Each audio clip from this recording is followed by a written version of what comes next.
My name is Madison Taylor Brooks. I'm 14 years old, and on October 17th, I died for 12 minutes when our car flipped 3 times on Highway 29.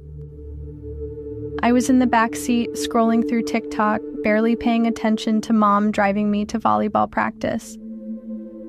My little brother Tyler was playing his Nintendo Switch next to me. The rain was coming down so hard that Mom kept asking me to look up directions because she couldn't see the exit. I remember being annoyed because I was right in the middle of watching this dance trend video. I didn't look up. Then it happened. The semi-truck came out of nowhere. Mom screamed.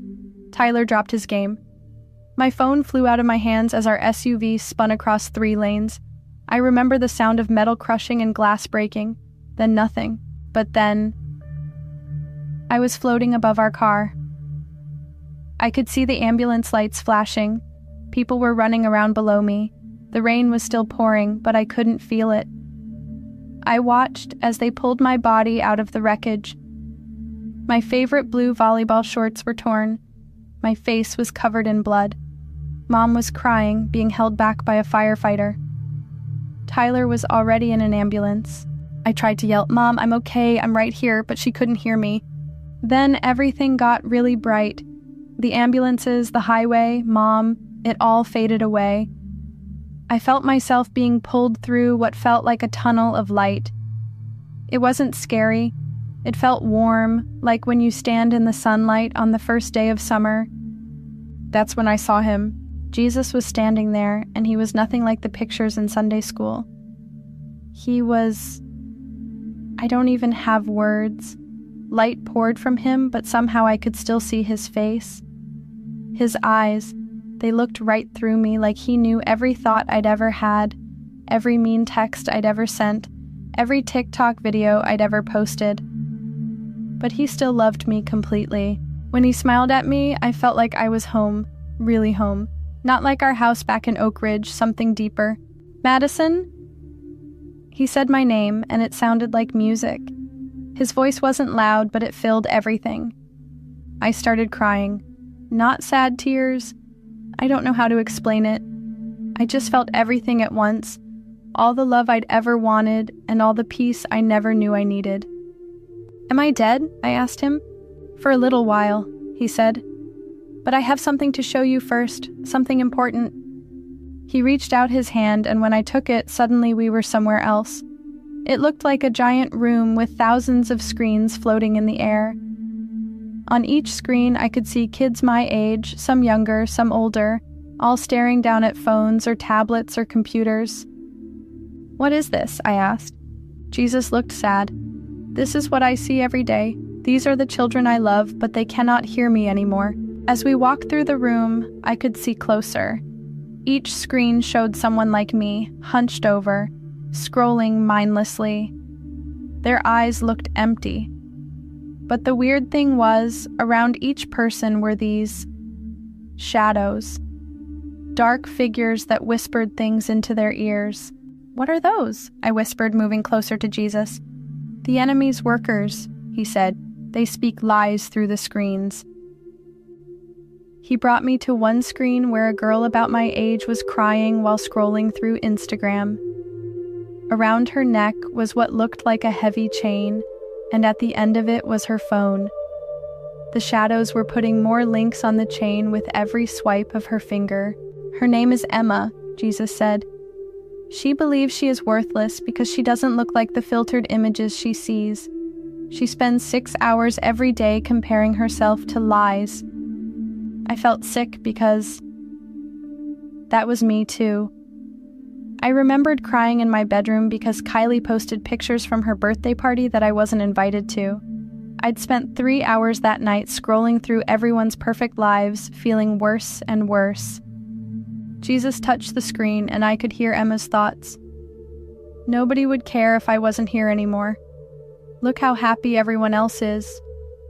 "But that's not true," I said, "and people would care." "You understand," Jesus said quietly. "But she cannot hear the truth anymore. The voices from her screen are too loud." We moved to another screen. A boy, maybe 12, was playing a violent game. With each kill in the game, the shadows around him grew bigger. He looked pale, with dark circles under his eyes. He hasn't slept more than 4 hours a night for 3 years, Jesus said. The games were designed to keep him there, to make him need them. His parents don't know he's playing until 3 a.m. every night. His anger is growing. His ability to feel compassion is shrinking.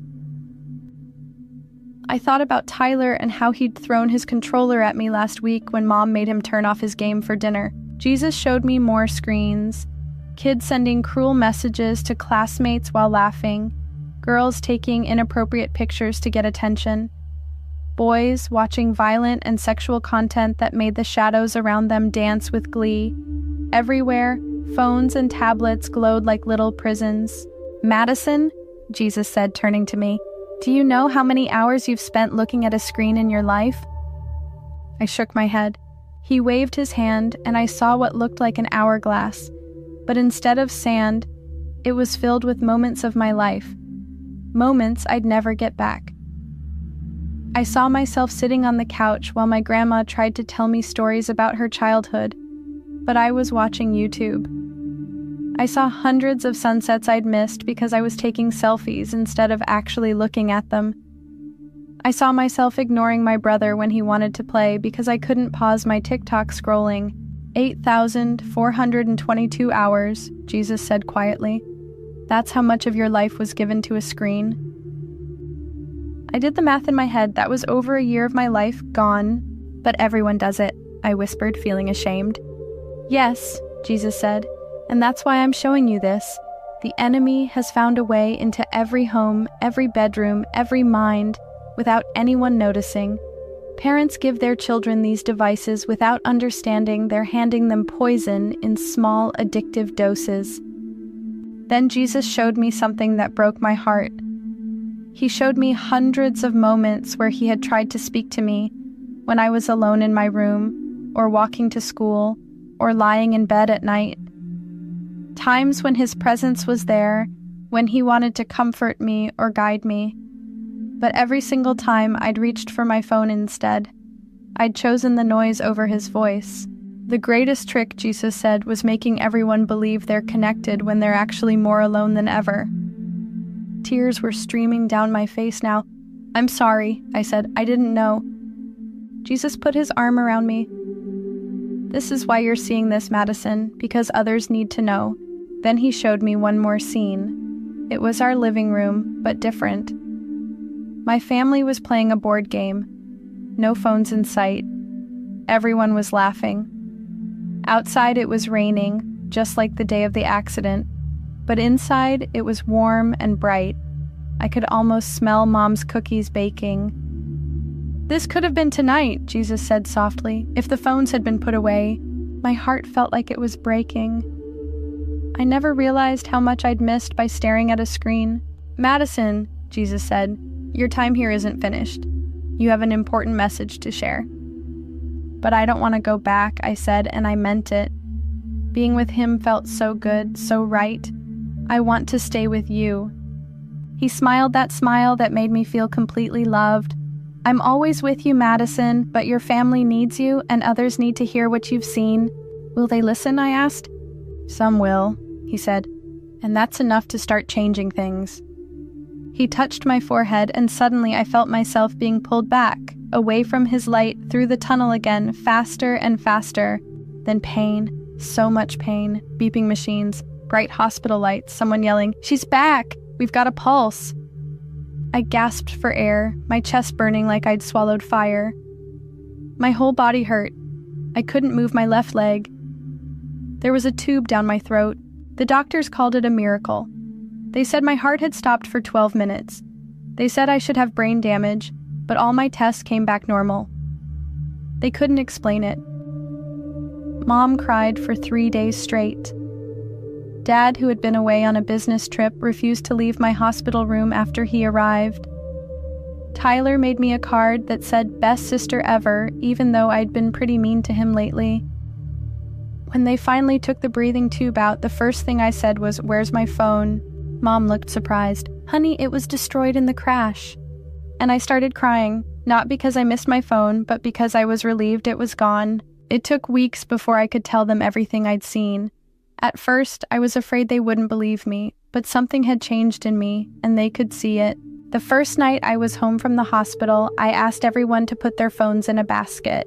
Then I told them about Jesus, about the screens, about the shadows, about the moments we'd lost. I told them how the devices we think keep us connected are actually tearing us apart. Dad cried. I'd never seen him cry before. That was 6 months ago. Our house is different now. We have a phone box that all devices go into during family time. We started playing board games on Friday nights. Mom deleted most of her social media apps. Dad stopped bringing his laptop home from work. Tyler still plays games, but with a timer, and mostly ones we can play together. The hardest part was going back to school and telling my friends. Some of them thought I was weird now. Some stopped hanging out with me because I wouldn't spend lunch periods scrolling through TikTok anymore, but some listened. My best friend Zoe deleted Snapchat after I told her what I saw. She said she'd been feeling more anxious and sad lately, but couldn't figure out why. Now she's sleeping better. Her mom sent my mom a thank you text. I still struggle sometimes. Those apps are designed to pull you back in. Sometimes I borrow Mom's phone and find myself mindlessly scrolling before I even realize what I'm doing. The habit is strong, but now I can feel when it's happening, like Jesus opened my eyes to see the chains. If you're watching this, I want you to try something. Just for one day, put your phone away. Look at the people around you, really look at them. Listen when they talk. Feel the sun on your face without taking a picture of it. You might be surprised by what you hear in the quiet. Jesus told me that the enemy can't create anything. He can only distort what God made. He took our need for connection and twisted it into something that actually isolates us. He took our desire to be known and loved and convinced us that likes and followers could fill that hole. They can't, they never will. I know some people won't believe my story, that's okay. But if you're a parent watching this, please hear me. Your kids need you to be brave. They need you to set boundaries they can't set for themselves. They need you to create space where God's voice can be louder than the screens. And if you're my age, watching this, know that you're worth more than your follower count. The filtered, perfect lives you see online aren't real. The shadows want you to believe you're missing out, but the truth is, life, real life, is happening right now, all around you, and Jesus is trying to get your attention. Maybe this video is one way he's doing that. I don't have all the answers. I'm just a 14-year-old girl who died for 12 minutes and came back different. But I know what I saw, I know what I felt, and I know we can't keep living like this, heads down, thumbs scrolling, hearts empty. Put down your phone, look up, he's waiting to show you what really matters. Because the truth is, none of us know how much time we have left, and I don't want to waste another second of mine on shadows and screens.